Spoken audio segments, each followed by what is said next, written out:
Hi guys, Fentress Charles here, aka Fenny. My son is homeschooled. People say to me, wow, you must really have a lot of patience. I think my patience is average. Yeah, it's average. I don't teach the classes and I don't have to find the curriculum or do the planning because my son's school is online. And all of that is taken care of. All he has to do is follow, do the assignments, hand them in for grading, takes his tests online, he writes his paper. He has a teacher. It's just that his teacher I reach by phone and she grades everything and submits everything back online. How convenient. Now, today he wrote a paper and then he took a break. He said, "Ma, I'm going to take a break for like 10, 15 minutes. And, I'm like, okay, cool. I'm doing my own assignments, my other things that I have to get accomplished throughout the day. And he is like, all right, I just need this break. So I let him take his break. And then next thing you know, 15 minutes went by, half an hour went by, an hour went by. And I'm like, dude, where are you? So I walked to the back, tapped his door, stuck my head in, and what was he doing? Playing Black Ops. It's a video game. So now I'm like, dude, you have these assignments to do, and you're like, okay, well, can you just look over this before I hand this in? I'm like, our schedules have to coincide. That's the only way. You do your work at a certain period of time, and, you ask me if I can help you. I said, okay, I'll look over your work before you submit it. It has to be on my schedule. So then I asked him, I was like, is school that bad? You just don't like school? He's like, no, it's okay. I said, then, well, what is it? He's like, I really don't know. So then I said to him, I said, when you play Black Ops, you really don't have to think, do you? He was like, no. I said, when you watch TV, do you think you have to think? He's like, no. I was like, when you listen to the radio, do you really think you have to think? He was like, no. But then when you write your papers and you are doing certain assignments, you have to think. He's like, yeah. And then it dawned on me. A lot of us, we go to school, but we don't associate thinking outside of school.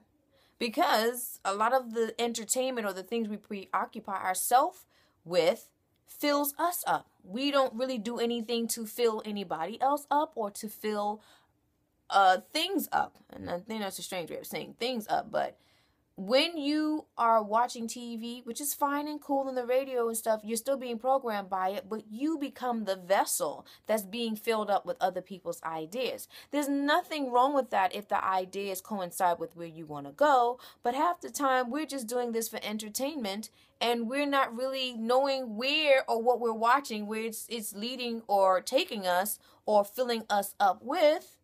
And that, again, requires thinking. Hey, the reason why I'm saying all of this is because we have dreams that we say we're going to live, right? We have to be thinkers in order to do that. We have to be the source. When he was writing his paper, he became the source. He is filling his teacher up. He is filling me up with his ideas. He is filling anybody who reads his paper up with ideas. It's the same thing with your dreams. When you endeavor to go to snatch back your dreams and live it, when you endeavor to live the life of your dreams, you are the one that's filling someone else up with your ideas, your goals, your desires, your accomplishments. Even if you don't say anything to them, your life is a living example of it can be done and of inspiration. My point from all of this that I've experienced is that we have to be thinkers, and it's hard work. It takes work. The funny thing about this story is that as I was speaking to him, he was playing Nerf basketball.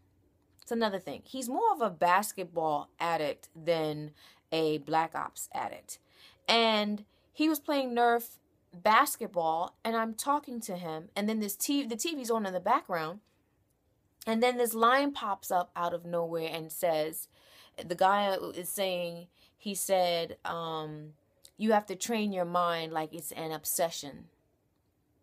And he was referring to chess. And it was funny because as it, as I heard the line, and mind you, everything else was tuned out. That's all I heard. And I thought to myself, oh, wow, I think that's just underscoring what I'm telling my son about thinking, and that it takes hard work, but you have to train yourself to do it. And then, he's throwing the ball, and he's playing, he's running back and forth up to the little hoop, throwing it in, coming back. And he says, Ma, you heard that? And I was like, yeah. That's another thing about life. I'm really realizing that you are spoken to in so many ways. You get so many clues, you get so many leads, you get so many nudges to go in certain directions, but we can only hear it or see it or acknowledge it if we are thinkers, if we are aware enough to catch it. Anyway, guys, I'm signing off, but before I go, say it with me. I endeavor to snatch back my dreams and live it. And in order to do that, we have to be thinkers. All right? I see you all in the next video. Peace.